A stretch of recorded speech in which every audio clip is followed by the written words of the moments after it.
King Solomon was frankincense, an aromatic resin that was one of the most prized goods of the ancient world, more precious than even silver or gold. What makes this clue so useful is that frankincense comes from a very limited geographic area. This means I should be able to trace the trade routes back to the Queen's homeland fairly easily, or so I hope. In the ancient world, it came from South Arabian area and on the other side of the Red Sea and the Horn of Africa. And that's it? That's pretty much it. So Sheba could be that region? Right. Somewhere, okay. Somewhere in that region. Is there any place else in the Bible where we can learn about Sheba? Well, there's a few other places that mention Sheba, but there's also a related term, a term that most scholars think is related that has just a different S sound, Seba. Doug explains that Sheba sometimes appears with a slightly different spelling and pronunciation. He shows me a passage from the Old Testament book of Isaiah that speaks of a land called Seba, and more importantly, gives a pretty precise clue about where it may have been. Okay, so Seba is a region either south of Sudan or in that area, the Horn of Africa area, right. Which again is the Ethiopia area. Right. And we have one more. Another passage from Isaiah describes the people I'm looking for, and even gives them a name. And the Sabaeans, who are described as Anshe Midah, men of stature, tall men, tall people. Ethiopians are pretty tall. Yeah, they are. I have a picture here of Solomon and Sheba's meeting. Doug tells me that the Ethiopian story of the Queen of Sheba is one of the most elaborate, and that it plays an important role in the country's history. So Ethiopia definitely has a very historical and even tangible connection with the Queen of Sheba. Yeah, it's absolutely central to their whole national consciousness. So the Queen of Sheba may have been from Ethiopia, or she may have been from South Arabia. But based on what I just heard, it sounds like Ethiopia has a slight advantage. So it looks like I'm going to Africa. I hop an Ethiopian Airlines flight across the Atlantic to the Horn of Africa.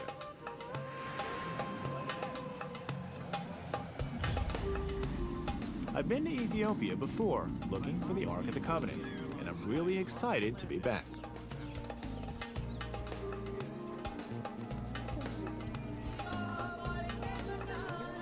I start my search for evidence of the Queen in the northern highlands of the country, in a sleepy village with a very promising local nickname. This is the town of Lalibela.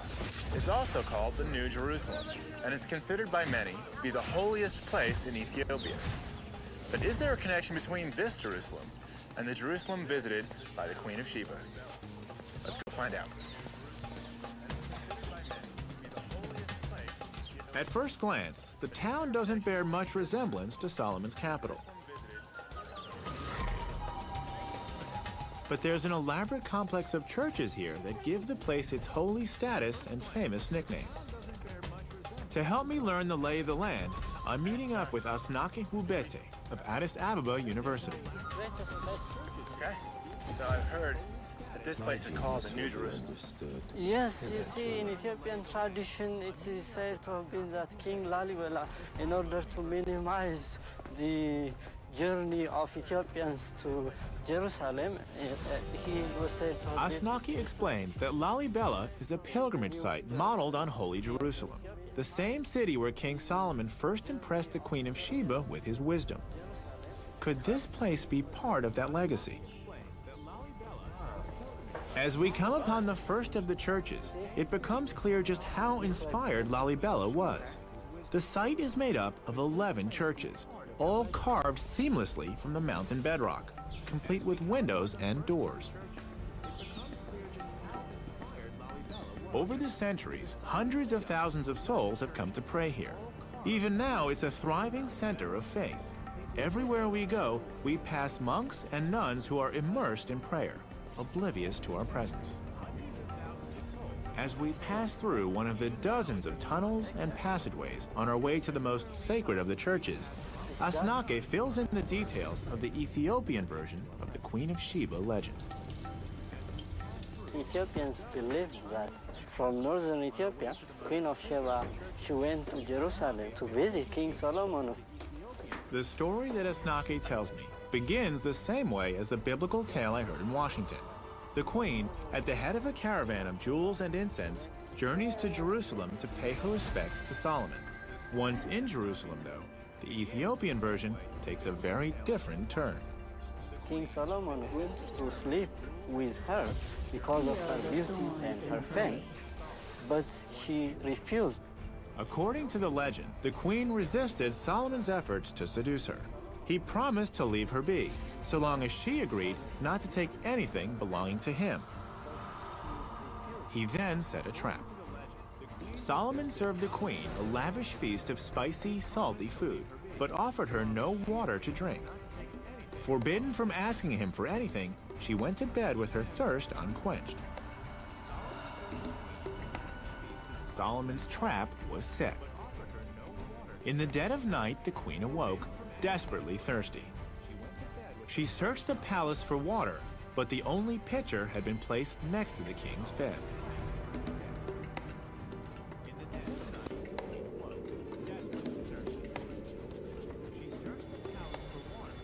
The queen had broken her promise, and Solomon felt entitled to break his. According to the legend, the queen bore Solomon a son as a result of that night. Named Menelik I, he founded the Solomonic dynasty in Ethiopia, a dynasty that lasted 3,000 years and ended only with the death of the Emperor Haile Selassie in 1975.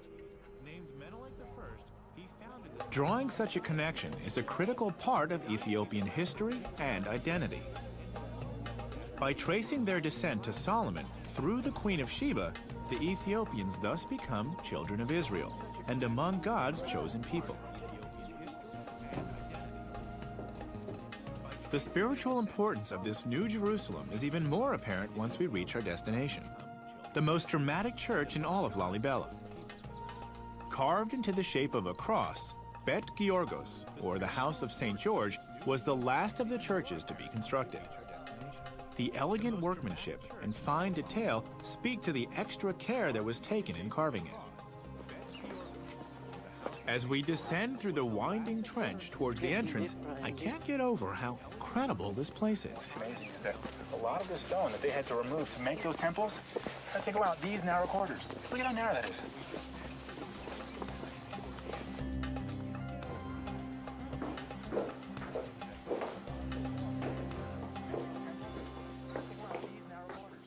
Once we're inside, it's clear that other visitors here have been even more affected by the magic of this place.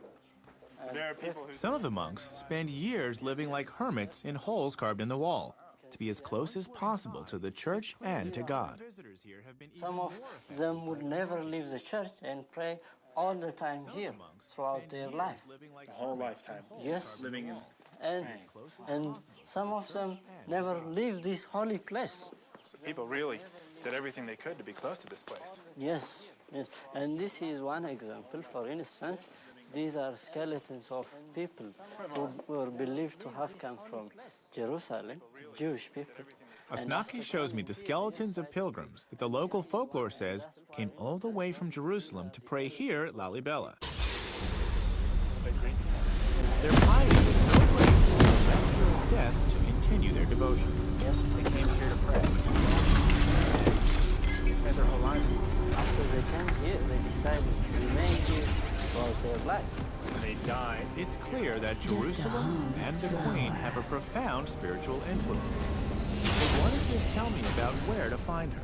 This is a very nice question. Naki says that Lalibela was completed Welcome to Summoner's 700 Rift. years ago. Scholars believe the Queen of Sheba would have ruled in the 10th century BC, nearly Wait 3,000 until years my ago. seeds take root. So I clearly need to go further back in time to find a tangible connection to the Queen. 30 seconds. Naki tells me there is a civilization in Ethiopia that could date back far enough. I just have to travel a bit farther north to find it. Could this be the Sabaean kingdom that Doug told me about back in Washington? He tells me there is a civilization in Ethiopia searching that could date back far enough. I just have to travel a bit farther north to find it.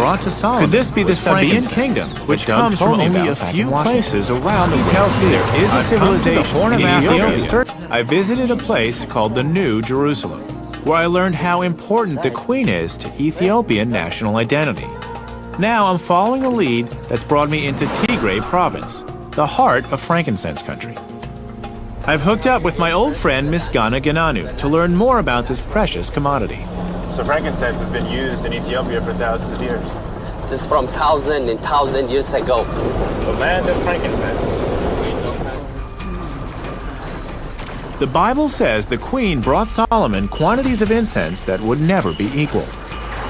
Learning the history of frankincense in Ethiopia could shed light on whether the queen might have started her journey here. The frankincense is used throughout Ethiopia in all types of religious ceremonies. All type of religious.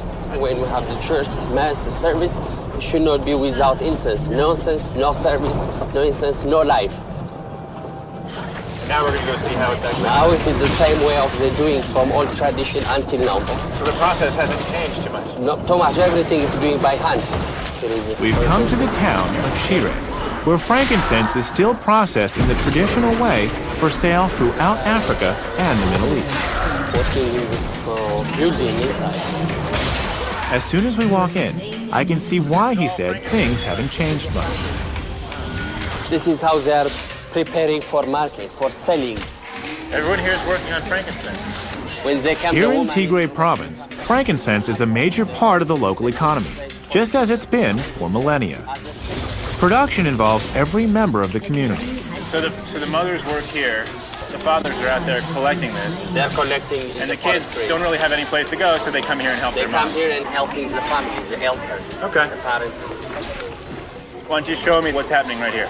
She is cutting, separating the best quality inside. Frankincense is harvested as a resin that oozes from cuts made into the boswellia tree. Frankincense is actually in the The bark. process isn't actually that different from tapping maple trees to make syrup. Only with frankincense, the resin is allowed to harden on the trees. The resin-encrusted bark is then sliced off and brought here, where these women separate the hardened incense from the wood. That's not so good. We want. So we shut around. Okay. I decide to give it a try. She's happy. She's like, hey, he's helping me. Or she's like, hey, he's messing up all my hard work. We'll find out soon. Is that a good piece? No? Ah, okay. See that? A little speck there? That's got to come off. I want to make it as clean a resin as possible, right? Clean resin? Yes. Clean resin. She's got to have a really good eye for that, you know? What happens next? I'll show you now. Okay. Okay. Thank you. Now a second.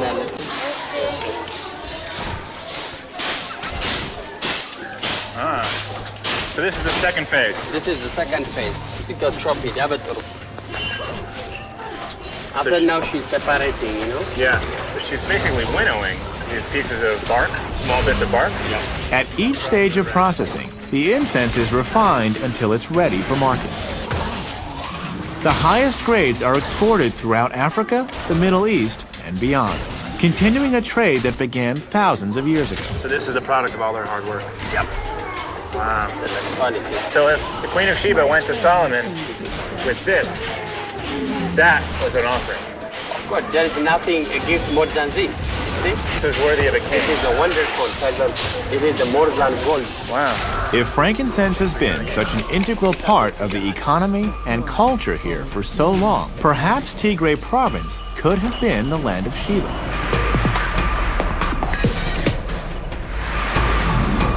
We head on to the tiny village of Yeha, just a couple of hours away, to check out the temple. I've been told it dates back to the beginnings of civilization in Ethiopia. Miss Ghana tells me that Yeha was the center of the first state to arise in Ethiopia, between 2,500 and 3,000 years ago. This puts it around the right time for the Queen of Sheba. Could there be any relationship between this place and the mysterious Sabaean civilization? The temple is now little more than a shell, but with its high, well-built walls, it must have been quite a sight in its day, perhaps even suitable for a legendary queen. The complex has since been converted into a Christian church, but the shrine's pagan past is apparent everywhere. Elements from the original temple, like these antelope heads built into the church wall, are still revered. Inside, the monks show me their most prized artifacts, inscriptions removed from the temple. Unfortunately, no one here can read them. In fact, the language they're written in doesn't even come from Ethiopia. What the monks can tell me, though, is that the language they're written in is Sabaean, and that it comes from South Arabia. This is exciting information. Doug Groff told me that the queen might have come from either the Horn of Africa or South Arabia. The evidence here at Yeha indicates that her people may have immigrated to Ethiopia from Arabia, which means I'm hot on the trail. I traced the frankincense trail to the Horn of Africa in search of the Queen of Sheba.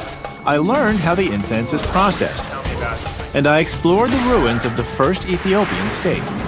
Now, despite the warnings of the U.S. State Department, I'm heading 100 miles east across the Red Sea to the South Arabian country of Yemen to track the Queen and her civilization. My first stop is Sana'a, the ancient capital of Yemen. So, I've come from Ethiopia, where I've learned that the Sabaean culture has roots here in Yemen. Of course, yes. What is the relationship? Dr. Hussein Al-Amri is a professor at Sana'a University. The Yemen in that time was a center of merchants, and Sana'a, the capital especially, was one of the oldest souk of Arabs. Really? So this city is one of the oldest markets? Yes, there were. Hussein believes that the Queen civilization was based here in Yemen and was built on commerce. He explains that the Yeha temple I saw in Ethiopia was actually a Sabaean colony, established when they extended their trade networks into the Horn of Africa. So people have been meeting here for thousands of years? Of course, yes. Buying, selling, watching, spending their time.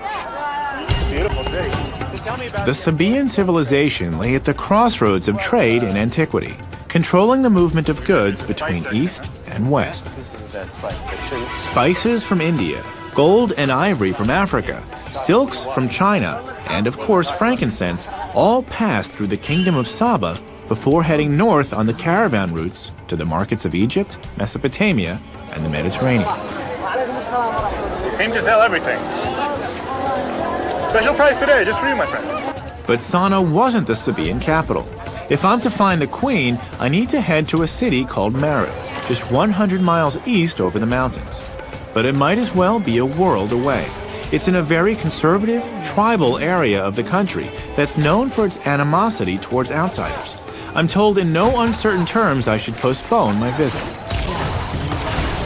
In order to even make the trip, I need to find the right escort. Al-Uzair store. Hussein sends me to the former governor of Marib and the present governor of Sana'a, Abdul Wahid al-Buhiti. Abdul Wahid tells me that the Bedouin who live in Marib highly value their traditional customs. He suggests that before we head out, I should pick up a jambia, one of the large daggers that I've seen nearly all the men wearing here in Sana'a. If participating in the local traditions is the best way to gain acceptance and keep me safe, I'm all for it. Touch this one? It's okay? Yeah, you can. Then which is more important, the blade or the handle? The handle. The handle. Yeah. You can recognize anyone in the street through his gambia. So, you know he is from this area, he is from that area, this one from this tribe, this one that tribe, by his gambia. Jambias have been an important status symbol in Yemen going back to Sabaean times, and they communicate a lot about their owners. History and personality count. The older the jambia handle, the more prized it is. Abdul Wahid tells me that one sheikh recently paid $1 million for an especially prized jambia. what do you think? It's pretty nice, huh? Jamil. In Arabic, Jamil means nice. Nice.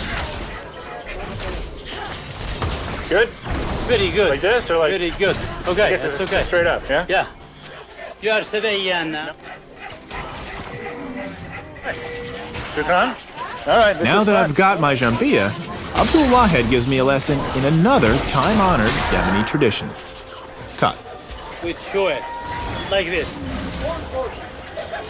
Yeah. You can use it. Yeah, exactly. Oh, wow. How you taste it? Yeah, it's got a weird taste. Yeah. Kind of tangy, bitter. It's not. Very It's not dry. sweet. Very dry. what happens when you chew a lot of it? Like these guys are Make you comfortable. like mellow. Makes you works a lot. Uh-huh. You can read a lot. And you can't sleep. Can't sleep. Yeah. Ah, Keep so you up.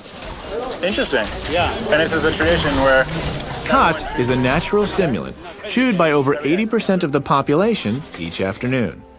It feels like about 6 shots of espresso.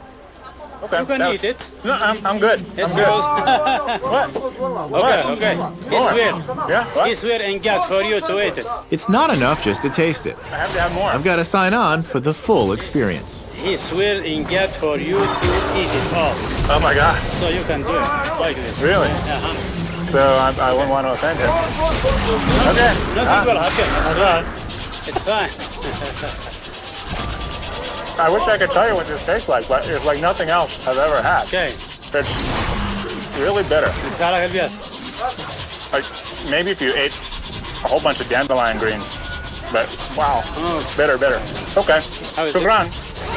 I'm gonna wait until I get some sort of effect, and I'll just blow it away. Okay, now we can pay him. Now that I've had my crash course in Yemeni culture, I'm ready to head into the tribal desert. So I'll settle up with this man here. Okay.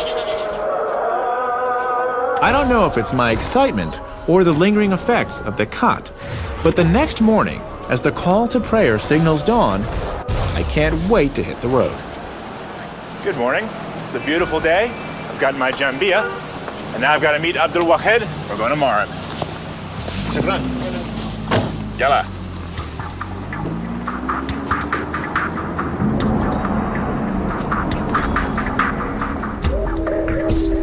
The road to Marib takes me from the mountainous highlands of Sana'a through some spectacular scenery to the flat, dusty edge of the vast desert known as the Empty Quarter.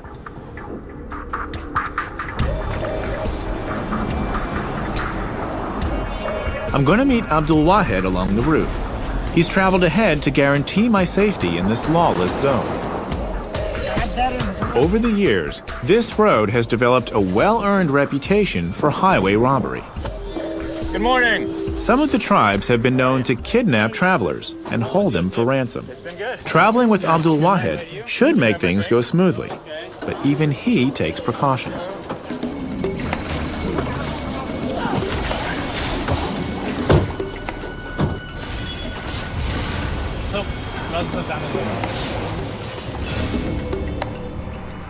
I gotta admit, this is my first time traveling in a car with 3 armed guards carrying machine guns. It's a little unsettling. You always travel with guards? Huh? You always travel with guards? Armed guards? When you come to Marib, you need Things have gotten better in recent years, but the 14 checkpoints we passed through along the way speak to the still volatile conditions.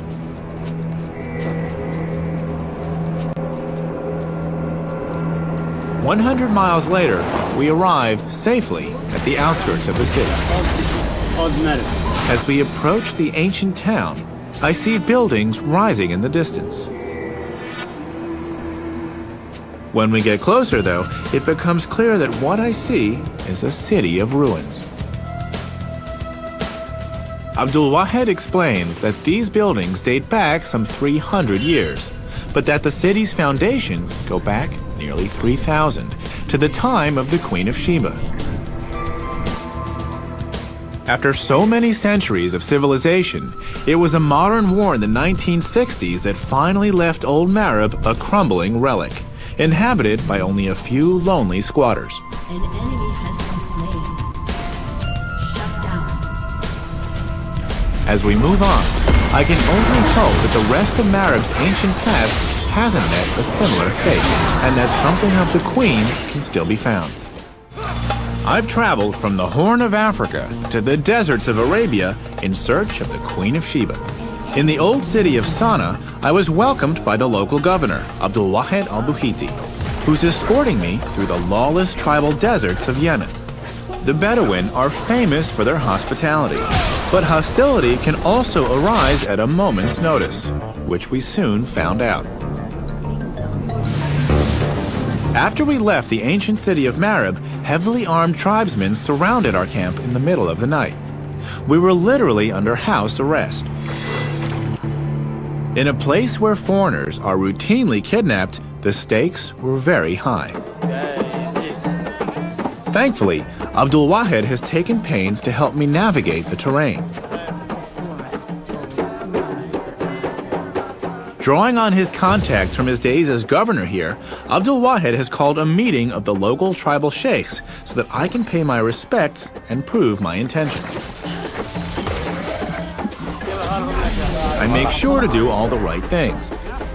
I'm dressed appropriately with my new jambia and a traditional tribal skirt called a futa, and I pay close attention to all the local customs. I noticed custom says we eat with our right hand only, yeah? Okay. Yeah. And then the rice, you just kind of grab the rice? Okay. Shukran. Abdul Wahed explains my quest to the sheikhs, and the famous Bedouin hospitality quickly takes the place of the hostility, at least for now. Cool. So this type of gathering hasn't changed much over the thousands of years, right? Not a lot. No. This water in the bottom. Yeah.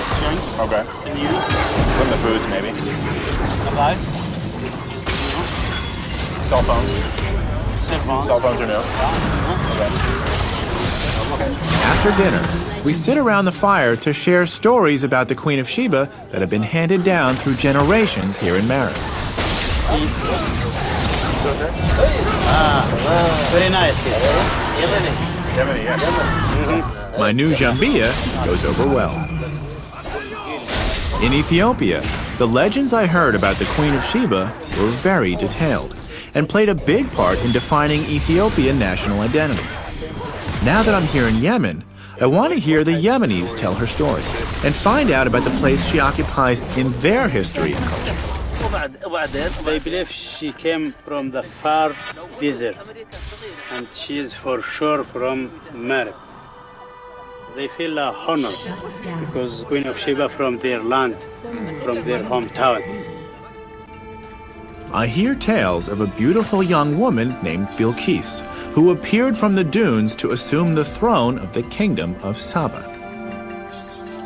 To the sheikhs, there's no doubt that this kingdom here in Marib and the biblical land of Sheba are one and the same.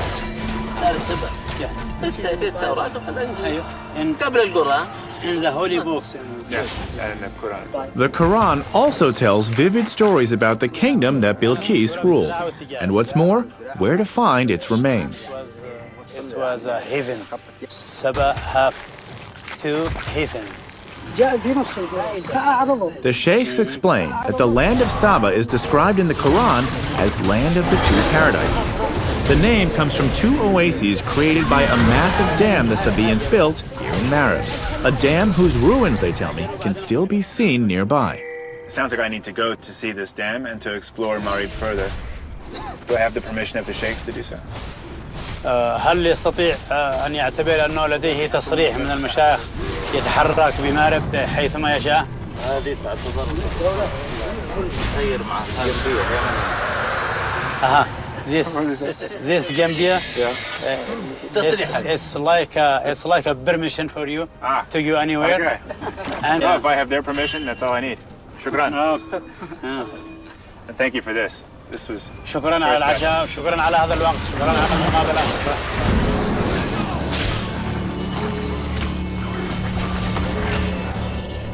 My evening with the sheikhs went over very well.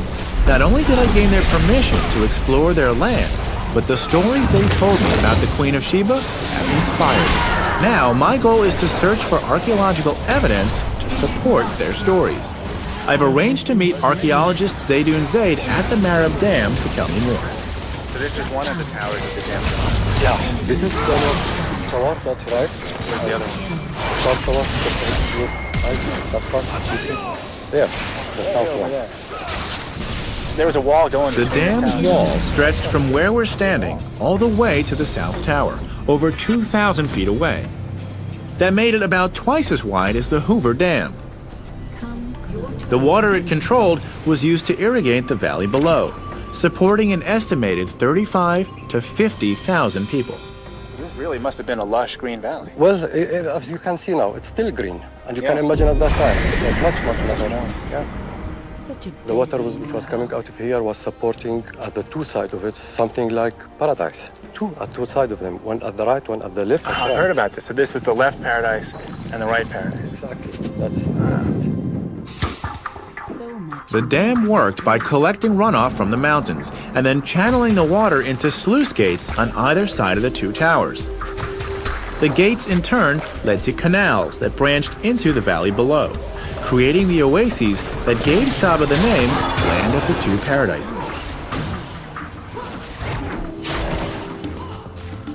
As Zaydun and I make our way to the South Tower, I ask him what led to the collapse of this incredible structure and the civilization that built it. There's two theories about it. One which will say that the dam was destroyed by a strong earthquake. Zaydun says that an earthquake may have toppled the dam, or an unusually heavy rainy season could have damaged it beyond repair. In either case, the march of history also played a part. A shift in trade routes away from their territory had already dramatically weakened the kingdom, and they were unable to recover from the loss of the dam. What I've seen so far supports what I've heard about a flourishing civilization. But what about the queen?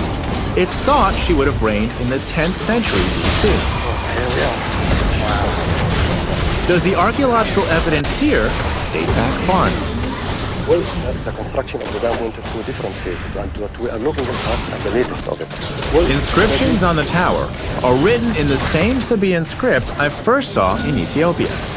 Though they date this phase of the dam to the 7th century BC, after the time of the queen, Zaydun tells me that this is only the latest construction. Its origins go back far earlier. The Sabaeans continually updated and improved their dam over centuries. The Sabaean civilization managed to block this canyon in 1500 BC. So they finished building the dam at that point. But the history of damming using water goes back up to 3200 BC. If this is true, the Sabaean civilization in Marib would have existed at the time the queen made her journey to Jerusalem. In fact, it would have been thriving. All that remains is to find her, and Zaydun has an answer for that, too. So it would make sense that somewhere in this region is a palace, and perhaps a queen. A queen with a temple. And is that true? Is there someplace around here where that exists? Yeah, exactly. The temple of the Queen of Sheba. Right here? Right here. My search for the Queen of Sheba has taken me across the world and thousands of years back in time. In a religious archive, I heard the stories of her journey to Jerusalem to visit King Solomon. In Ethiopia, I learned that frankincense could have provided her with the wealth she was famous for. Here in Yemen, I've discovered that she and her civilization appear in the Quran and in the oral traditions of the local people. I've now come to the possible seat of her civilization, a sand-swept temple that bears her name, Mahram Bilqis, the sanctuary of the Queen of Sheba. To learn what it reveals of the Queen, I'm meeting up with another extraordinary woman. Marilyn Phillips Hodgson of the American Foundation for the Study of Man has been excavating here for nearly a decade. It's a pleasure to be here. Before we explore the temple, Marilyn and I must pay our respects to the sheikh who watches over the site. Sheikh Marzouk and his sons keep a close eye on the Mahram Bilqis, the centerpiece of their heritage, and they want to be sure of my intentions. I'm grateful that the sheikh is welcoming me because he's packing a lot of heat. My explorations here in Marib have attracted some attention, and while I have the blessing of the tribes to be here, I still have to tread carefully. After some friendly diplomacy, we're given the go-ahead to explore the temple grounds. So this wall this was the first thing discovered here. Well, sure, because everything else was covered by sand. Marilyn tells me that the entire complex encompasses 37 acres, making it the largest ancient temple in the entire Arabian Peninsula. But only a small percentage of it has actually been excavated. Working here is a never-ending battle against the blowing sands, which we bury much of the site between digging seasons. I ask Marilyn how she came to work in such a forbidding place. I came here because I wanted to fulfill my brother's unfinished dreams, but now it's my passion. The Mahram Bilqis was first excavated by Marilyn's brother, Wendell Phillips, in in the early 1950s. When he began, the site was almost entirely covered in sand. And though his dig lasted only one season, he uncovered a wealth of artifacts. So your brother brings his archaeological team here. They start excavating. What happened? They found many, many exciting, wonderful treasures. One of the greatest is, I happen to have a picture here to show you. It's every Yemeni has a picture of it because it's on the 50 rial note. Wow. Wow, so this was such an exciting find that they actually put it on their money. That's right. More than 4 feet high warrior. One of the rulers of this great area. That's impressive. It is. The statue that Wendell Phillips found is considered to be one of the masterpieces of Sabaean art. It depicts a ruler called the Maritare, complete with a jambia at his waist. This statue from the 6th century BC helped put a face to the Queen's glorious civilization. Unfortunately, Wendell was never able to finish his work. Tribal strife forced him to flee Marib after just 4 months on the site. He didn't want to leave. It was a terrible heartbreak. They left all their cars, all the artifacts, everything remained behind. So after making these world-class discoveries, he has to flee for his life. Yeah. So what happens to this site? It filled up with sand, and only the great pillars showed there, and the Awam enclosure, the great wall. This space that we're sitting in now, 18 feet above us, is all sand. All sand. Nearly 50 years passed before Marilyn and her team were able to return to Marib. Since work has resumed, the Foundation has unearthed much more of the site. This is like the Library of Congress, then? Yes. We're joined by the Assistant Site Director, Yemeni archaeologist Abdu Ghalib, who shows me some of their recent discoveries. So anything that had to do with daily life or was important to them, they put on these stones. They built it here. The Mahram Bilqis is literally covered in inscriptions from top to bottom. The elegant South Arabian script that I've seen throughout my journey adorns nearly every surface of the temple. This inscription talking about social, economic, and about the tribes, the names, and what they believe, you know. Abdu tells me that all aspects of daily life were recorded here, from ritual dedications to social and economic histories. But the lower parts of the temple for different And the kings. Foundation's team has only scratched the surface. So, Below this? below this. Yeah. Below this goes back to the 8th century BC, but it's covered now by sand again. So if you were to dig down... If you dig down, you will go down 15 meters. Like the Great Dam of Marib, the Mahram Bilqis was improved and expanded over successive generations. To date, they have yet to find any inscriptions referring to the Queen of Sheba. But the deeper they dig, the further back in time they go, and thus closer to the time of the Queen. I ask Abdu and Marilyn if what they've found can shed any light on the legends I've heard throughout my journey. This is the main gate of the temple. They take me to a newly discovered area of the temple, where they show me a grand staircase decorated with antelope heads. I've seen these before in Ethiopia. And both cultures claim to have this belief that the Queen of Sheba is from their homeland. Yeah, because the Queen of Sheba is the Queen of Saba. You know, she's a Sabaean queen, and the people who lived in Ethiopia and established the kingdom of Ethiopia are Sabaean people. Wow. So this helps explain the Ethiopians' beliefs that they're descended from the Queen of Sheba. In a way, they are, or at least from her civilization. Why you see the similar decoration and Writing. language, yeah, and writing. So that this was the center. I mean, actually, we're standing at the center of the Sabaean civilization. Yes. And if the Queen of Sheba, which sounds like it, if the Queen of Sheba lived here, then her influence would have spread throughout her domain, and that, you said, went into Ethiopia. Exactly. And that's why they believe that she was their queen as well. Yeah, that's right. It is, you know. Marilyn and Abdu have one last thing they want me to see. At the top of the staircase, they bring me to a wall covered in sand and invite me to help them dig. Okay. Abdu explains that they rebury this treasured artifact after each season to protect it from the elements. Look at that. Yeah. That's a face. As we clear away the sand, I can see why they take so much care. Who found this? Me and Marilyn when we were digging here in 2001. That must have been pretty exciting. Yeah, it was. It was very exciting. Look at that. So. Every time you see it, what do you think? It became more beautiful. More beautiful. Yes.